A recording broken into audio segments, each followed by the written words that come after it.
From WNYC, this is NYC Now. I'm Janae Pierre. As we wrap up the year, the NYC Now team is revisiting some of our favorite and most talked about stories of 2025, including one we didn't originally cover here on the podcast, but that definitely caused a stir in one East Harlem community. It starts with a place called Bodega Paradise. From the outside, it advertised juice, breakfast, and music, like a typical New York City corner store. Inside, though, neighbors were whispering that something else might be going on. Complaints started coming in about a potentially illegal strip club hiding in plain sight. Back in the middle of July, WNYC reporter Charles Lane decided to see for himself and walk through the door. Months later, in November, the state liquor authority essentially shut the place down. Our producer, Iru Ekpenobi, is here to walk through this reporting and tell us how it all unfolded. So, Iru, where does this story start? So, Bodega Paradise first opened back in May of 2025 on the corner of 116th Street and Park Avenue. And just like its name suggests, it looked like an actual corner store, or bodega. The outside had this really colorful yellow and red painted awning and some pretty cool graffiti art. The owner, Alex Mescaris, touted the business as a combination of a breakfast spot and a sports bar. Here's audio of Mescaris at a community board meeting before the opening, discussing the bar's operating hours. So the bar closes at, say, 4 o'clock, right? People stop drinking, last drink served at 4 o'clock. The bar gets cleaned up, mopped. Now, when we say we're going to open at 6 a.m., that's the food part. Okay, so let me get this straight. The owner pitched this as a breakfast spot that opens at 6 a.m. that transforms into a sports bar at night, but it looks like a bodega? Yes, exactly. That's it. I just have to say that 6 a.m. to 4 a.m. are some crazy hours. It made it a weird sell to the community board, and they ultimately declined to recommend Bodega Paradise for a liquor license. Essentially a death sentence for this kind of business, right? Right, because what's a bar without a liquor license? A juice bar.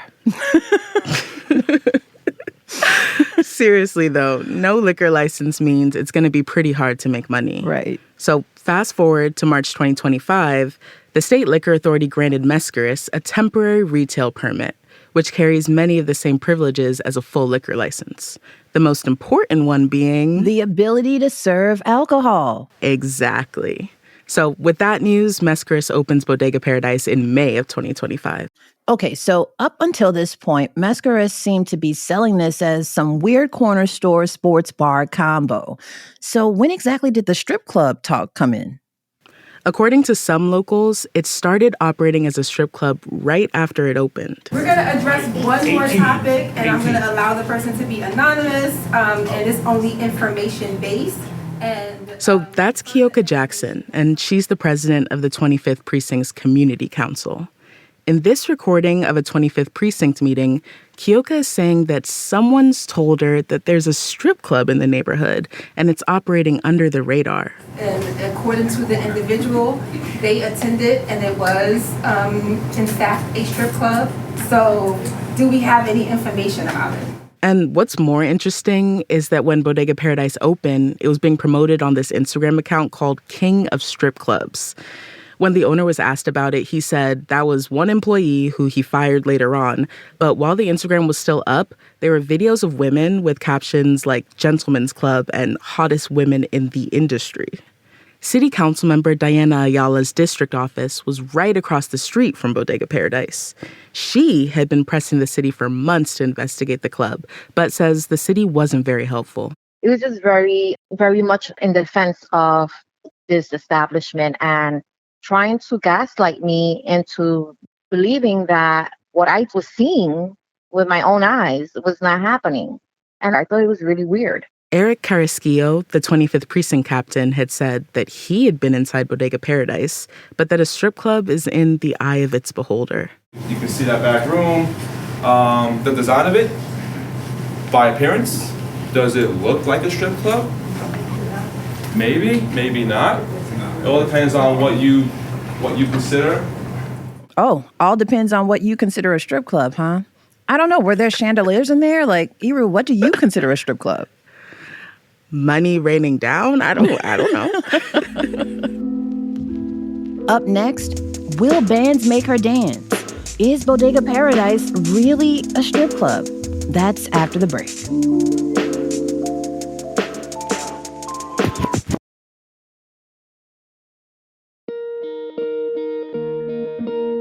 We're back recapping our favorite stories of 2025. This time around, we're talking about Bodega Paradise, a sports bar / corner store in East Harlem that community members seem to believe was a strip club. But even the local police found nothing suspicious at the venue. All right, Iru, so what more did officials need to see to shut this down? I mean, it's all on social media. That's what WNYC reporter Charles Lane was trying to figure out. So he took a trip to Bodega Paradise to see for himself. So when you walk in there, it just looks like a very quiet diner-type bar. But then there's a big metal freezer door on the back wall right next to the sign that says girls, girls, girls. So it's like an establishment inside an establishment. That's Julia Hayward, a breaking news reporter here at WNYC. She went with Charles to Bodega Paradise. I was getting dinner with another reporter who mentioned that you were going.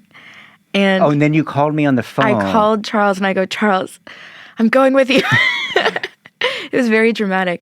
So when Charles and Julia get inside the back room of Bodega Paradise, they see a bar staffed all by young women. And these women are matching. They're wearing cutout bodysuits with 6-inch pleaser heels, Julia says. And pleaser heels are those big transparent heels that exotic dancers usually wear.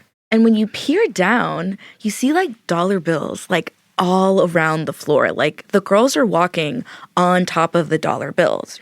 And it was giving adult establishment. It definitely sounds like an adult establishment. I mean, cutout bodysuits. Still in all, though, that doesn't mean it's a strip club, right, Iru?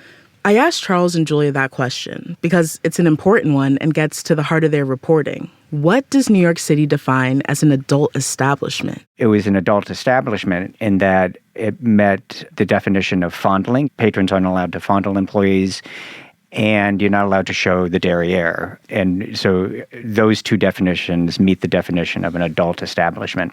New York City zoning laws define an adult establishment as any commercial establishment which features the depiction, description, or display of, quote, specified anatomical areas or specified sexual activities. But in terms of a strip club, like what we normally think of a strip club, with men or women going up on stage and taking off their clothes, the clothes stayed on for the most part from what we could see, unless you had enough money to get them to take them off, and there was transactions being proposed while we were there. In one of those transactions, Charles told me he witnessed a guy sitting next to him asking bartenders how much money it would take to see them naked. He says one of the bartenders asked for $200, but the man could only come up with $125. Despite this, Charles says the bartender agreed, and patrons started throwing money and fondling the bartenders, which definitely falls under the display of anatomical areas, one of the criteria that makes something an adult establishment. It was never zoned as an adult entertainment establishment. So what happened next? Well, after visiting Bodega Paradise and seeing for themselves, Charles and Julia published their reporting. Bodega Paradise was still operating on a temporary liquor license at the time, and Charles went to the State Liquor Authority to figure out what was going to happen with their license. The board members on the State Liquor Authority they were disgusted. They were revolted by what the club owner thought he could get away with. Commissioner Edgar de Leon cited a long list of issues with Bodega Paradise, including women dressed in fishnet jumper suits, he called them, with various parts of their body being exposed. He also cited men placing money in women's bikini strings and a neon sign that said, "Girls, girls, girls." He said, quote, "I think I've said enough. I cannot approve an application with that kind of record," end quote. Wow. Yeah. Pretty explicitly, the State Liquor Authority was not happy with what they had found at Bodega Paradise or what had been reported by WNYC. So they pulled Bodega Paradise's liquor license. And remember, no liquor license makes a bar a juice bar. Exactly. Keoka Jackson, community member we heard from earlier, said that even though the state had stepped in and not the city, she was happy that the community stood together. I think that sometimes it takes everybody to step in. I don't care who stepped in, as long as it got done, right? Do we want more out of the city? Yeah, but there's times that we need more out of the state as well. So if the state stepped in and did it, kudos to them.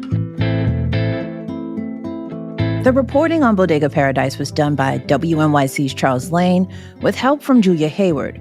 Iru, thanks so much for hopping on the mic and helping highlight this story. My pleasure.